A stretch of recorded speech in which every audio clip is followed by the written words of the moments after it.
Hi, everyone.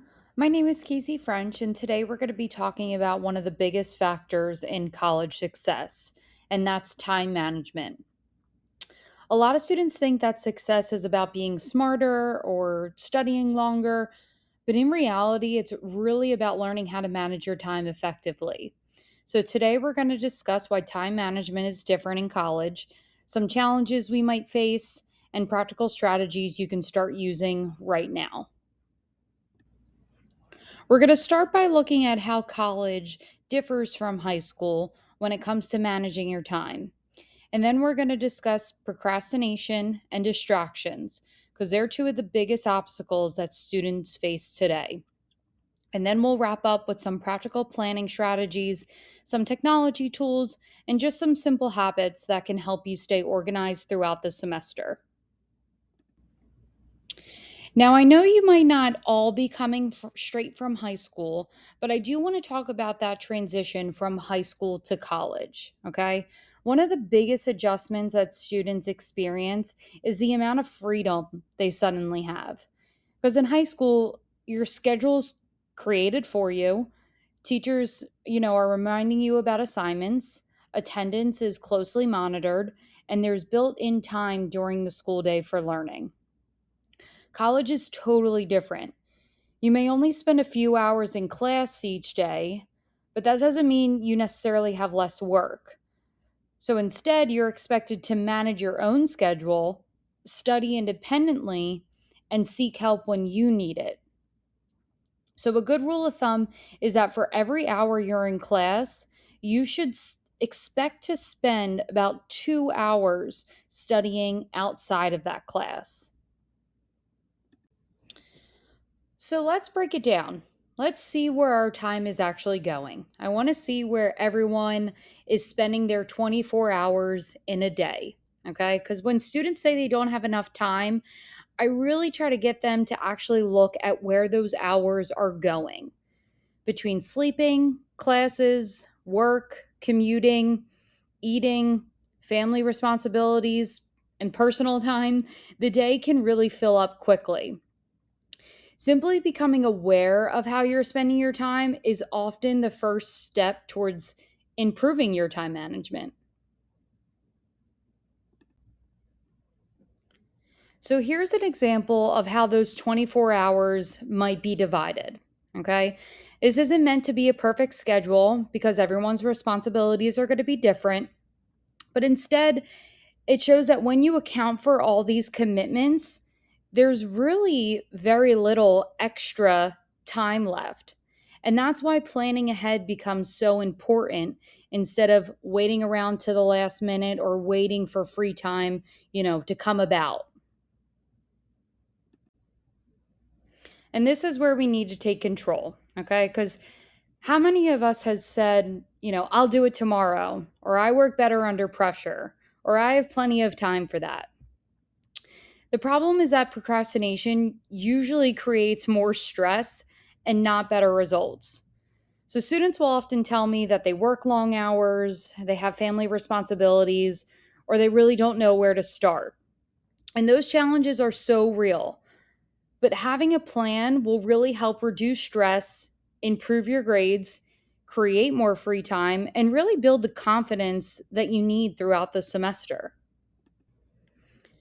So, I mentioned earlier that distractions and procrastinations are probably the two biggest obstacles students face, but it's important to recognize the difference between these two. Distractions are the things that are happening around us. So, it's, the social media, the text messages, the television, or a noisy environment. Okay. Where procrastination is our decision to delay getting started. And often because the task either feels overwhelming or we're waiting to feel motivated to do it. So, one strategy that works well is simply committing to 5 minutes. Once you begin something, it's usually much easier to keep going. Now, we need to understand that not every task deserves the same amount of attention. Some things are both urgent and important, like studying for tomorrow's exam or submitting an assignment that's due tonight. where other tasks like registering for classes or applying for scholarships may not feel urgent today, but they become emergencies if we ignore them. And on the other hand, things like constant phone notifications or endless scrolling can easily consume valuable study time without moving us forward towards our goals. So, when you're deciding what to do next, I want you to ask yourself, is this helping me reach my goals or is it just taking up my time? Now, successful students are usually planning on three different levels. Okay. They have a daily plan for today's priorities, a weekly plan so they know what's coming up in the next several days, and a semester plan that includes major exams and payment deadlines, registration dates, and maybe other important events. But you also want to remember that you don't have to do all of this alone. CCP offers tutoring, counseling, career support, and a ton of other resources. So, asking for help early is really the smartest time management strategy that you can use here at CCP. So, since you guys are pretty familiar with technology, I want to give you some tips and tricks for you to utilize technology to help stay organized and manage your time rather than technology being a distraction. Okay. So, that first one there, download the email app. Okay. Stay up to date with your emails.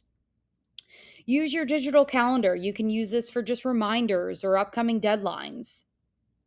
Keep important notes in your phone, and I really encourage you to use the do not disturb setting while you're studying. And then just another few simple habits when it comes to your education. Break large assignments into smaller steps. You can try the Pomodoro technique by studying for 25 minutes, followed by a 5-minute break. And I want you guys to be realistic about your schedule, okay? You want to develop a routine that works for you. And don't forget the basics, okay? Make sure you're getting enough sleep, asking for help when you need it, and remember that it's okay to say no to extra commitments. I appreciate you guys taking the time to watch this presentation. That was a good use of time management. But truly, I hope you leave with really one key takeaway. You don't need more hours in the day. You just need to plan for the hours that you have. Okay. So small, consistent habits can really lead to long term success. And the sooner you start managing your time intentionally, the easier the college journey will become. Thanks again, and I wish you all the best semester.